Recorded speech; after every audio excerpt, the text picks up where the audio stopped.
to the news on Clear Air FM.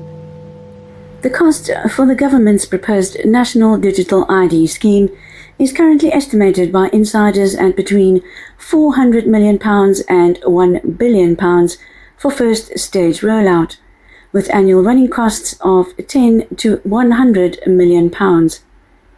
Ministers admit they don't yet know the full figure and say costs will be covered within the existing spending review, but neither the total cost nor the full budget has been made public.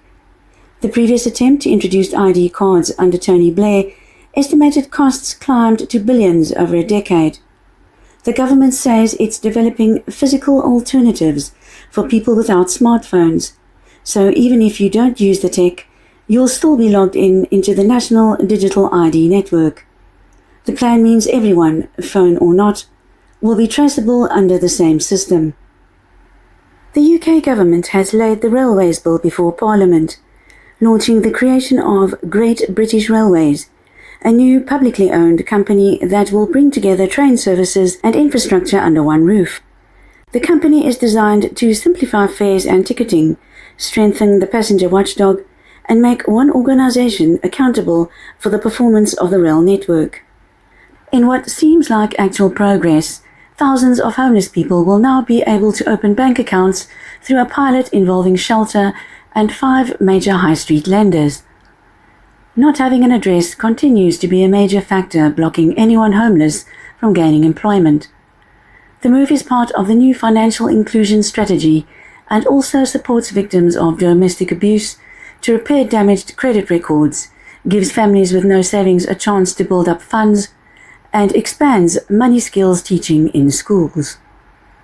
Despite holding figures showing how much tax could be at risk from offshore non-compliance, HM Revenue and Customs has declined to publish the data, refusing a Freedom of Information request for its tax at risk estimate. As a result, it remains unclear how much the UK loses each year through offshore tax avoidance and evasion, undermining transparency and the public's ability to hold the tax authority accountable. Parliamentary scrutiny is now intensifying. An MP on the Public Accounts Committee warned that without this data, HMRC cannot demonstrate that it's effectively tackling offshore tax dodging. The Irish government has passed legislation, the Finance Provision of Access to Cash Infrastructure Act 2025, mandating that people must continue to have access to cash and that key businesses such as supermarkets and pharmacies and that public bodies will be required to accept cash payments.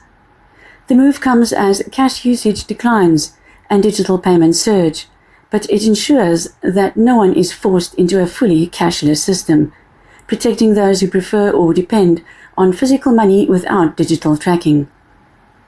The Council of the European Union has authorized a fifth regular disbursement of over €1.8 billion to Ukraine under the Ukraine Facility, part of the broader €50 billion support framework launched in March 2024 for Kiev's recovery and reform. They say Ukraine earned this payment by fulfilling 9 of the 10 pre-agreed reform steps tied to the Ukraine plan, including reforms of its judiciary, anti-corruption framework, business environment and energy sector. But at the same time, the European Commission is warning Kiev of recent negative trends in anti-corruption, institutional independence and investigating bodies, saying unless reforms are reversed, the aid and EU membership path are at risk. Beijing's courts have handed death sentences to 5 people accused of building and operating massive online scam compounds in Myanmar, part of a sprawling network of human trafficking and cyber fraud hubs that have trapped tens of thousands of victims across Asia. The move follows a wave of cross-border crackdowns, but critics warn it's China's tightening control of a region filled with secret detention sites, torture and slave labor cyberparks, built to fuel global scam operations worth billions. A 23-year-old Pennsylvanian woman has won a temporary court order blocking her power company from replacing her analog meter with a smart meter.